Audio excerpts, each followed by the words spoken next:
Assalamualaikum warahmatullahi wabarakatuh. Alhamdulillahirrabbilalamin. Wabihi nasta'inu ala umuri dunya waddin. Wassalatu wassalamu ala ashrafil anbiya'i wal mursalin, Sayyidina wa habibina wa syafi'ina Muhammadin wa ala alihi wa sahbihi ajma'in, amma ba'd. Puji syukur kehadirat Allah Subhanahu wa ta'ala yang telah melimpahkan segala rahmat serta hidayahnya, sehingga pada saat ini kita masih bisa menjumpai bulan suci yang penuh berkah ini, bulan yang penuh ampunan, yakni bulan suci Ramadan. Salawat serta salam semoga tetap tercurahkan kepada junjungan kita Nabi Agung Muhammad Sallallahu Alaihi Wasallam, suri tauladan bagi kita dalam perjalanan hidup kita, yang mana beliau adalah sebaik-baik suri tauladan, uswatun hasanah bagi kita semua. Hadirin hadirat rahimakumullah. Alhamdulillahirabbil alamin. Tidak terasa kita telah memasuki akhir hari-hari di bulan Ramadan. Maka dari itu, ini adalah saatnya kita bersama-sama mengoreksi diri kita, mengevaluasi diri kita di bulan Ramadan saat ini. Kita sama-sama merenungkan apakah amal ibadah kita, kuantitas dan kualitasnya sudah meningkat atau tidak. Apakah amal-amal baik kita pada bulan Ramadan ini, mulai dari awal hingga saat ini, sudah penuh dengan berkah dan pahala dari Allah atau belum. Hadirin hadirat rahimakumullah. Saya akan mengutip dari salah satu hadis Kanjeng Nabi Rasulullah Sallallahu Alaihi Wasallam, yang mana dalam hadis tersebut menggambarkan kepada kita bahwa segala bentuk ibadah itu merupakan totalitas dari diri kita. Segala bentuk ibadah merupakan kesatuan, yang mana antara satu dengan yang lainnya berkesinambungan. Hadirin hadirat rahimakumullah.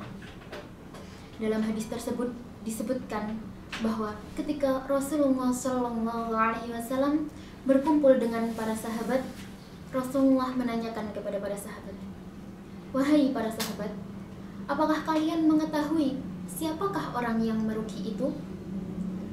Kemudian para sahabat pun menjawab dengan jawaban masing-masing. Dan salah satu dari para sahabat menjawab, "Wahai Rasulullah, orang yang merugi itu tentunya adalah orang yang tidak mempunyai uang dan harta benda." Kemudian apa yang terjadi? Rasulullah Shallallahu Alaihi Wasallam tersenyum. "Wahai para sahabat, orang yang merugi itu bukanlah orang yang kalian sebutkan tadi." Lantas, siapakah orang yang merugi itu, wahai para Rasulullah? Para sahabat pun bertanya kepada Rasulullah. Rasulullah menjawab, "Orang-orang yang merugi itu ialah innamal muhlis bin ummati. Sesungguhnya orang-orang yang bangkrut dari umatku, yakni fil yaumil qiyamah, pada hari kiamat dia datang membawa salatnya, puasanya, serta zakatnya. Dan orang-orang tersebut datang juga membawa amal ibadahnya." Namun di sisi lain, Rasulullah SAW menyambung hadis tersebut dengan mengatakan bahwa kemudian akan tetapi di sisi lain orang tersebut pernah mencaci orang lain, pernah menghina orang lain, dan mereka pernah menfitnah orang lain, dan mereka sewaktu hidup juga pernah menumpahkan darah orang-orang yang tidak bersalah. Ketika waktu hidup, mereka pernah memakan makanan yang haram dan batil, dan mereka pernah memukul orang-orang yang tidak bersalah. Hadirin hadirat rahimakumullah. Lanjutan dari hadis tersebut yaitu, di sisi lain mereka datang membawa amal ibadahnya, namun di sisi lain mereka juga membawa amal buruk dari yang dilakukan ketika masa hidupnya. Kemudian Rasulullah SAW menyampaikan bahwa segala kebaikan amal perbuatan yang mereka buat dicabut dan diberikan kepada orang lain. Begitupun sebaliknya, amal keburukan orang lain dicabut, diberikan kepada orang tersebut. Kemudian orang tersebut dilemparkan ke dalam api neraka. Naudzubillahi min dzalik.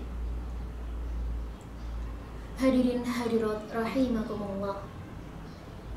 Dari hadis yang disebutkan di atas, maka dari itu marilah kita sekarang bersama-sama mengoreksi diri kita, mengevaluasi diri kita.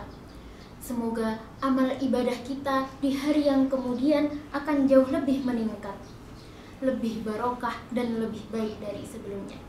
Karena Rasulullah SAW bersabda, innamal a'malu bil khawatim. Sesungguhnya amal perbuatan itu dinilai pada akhirnya.